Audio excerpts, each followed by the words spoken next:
situação e me quer parar um rato quieto e me quer pedir atenção nas comunidades. Na Aruba nós temos entre 23 e 25 mil pensionados. Entre 23 e 25 mil pensionados. Quase 28% de nossa comunidade está ainda viva de um pensão. A situação dos pensionados não está boa. Nós podemos ser o OOP, mas está criando um problema enorme para nossa comunidade. De essa aqui, 60%, que é mais ou menos uns 4 mil pensionados na Aruba, não está mais que 900 florins de entrada para a luna.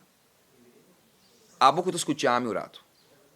Como botar viva com 900 florins para a luna? Em que condição você para os grandes que teriam 65, 70, 75 anos viva? Quem está papiando de aqui? Qual político alanta para? Nós alanta um ministério de gente não grande. Ouderzorg. 2 anos acaba. O que está a discutir? Não, a única coisa que tem que discutir é Bambringa, que é uma organização que tem. Que cuida dos grandes. Que sabe de caso aqui corretamente. Pero nós temos problema enorme de onde nós gente não vai quedar agora na Mira Grande. Tem wachtlijst de centenares de gente que não pode cuidar mesmo que não tem família da comunidade aqui. Nós pensionados não estamos castigar riba todo nível. Não paga praticamente 100% de contribuição de prima.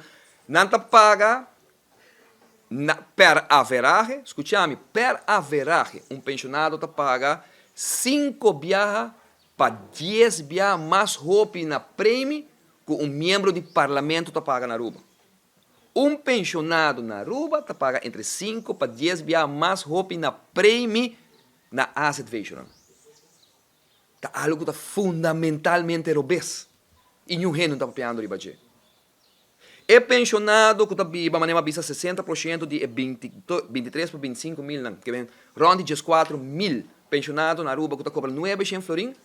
No momento que não quer pouco pastete, pandushi, hira um apartamento chiquito para não pagar uma entrada extra, não está guardo, bati com belasting, não riba pastete, não riba pandushi, ou riba casa e apartamento que não está hira.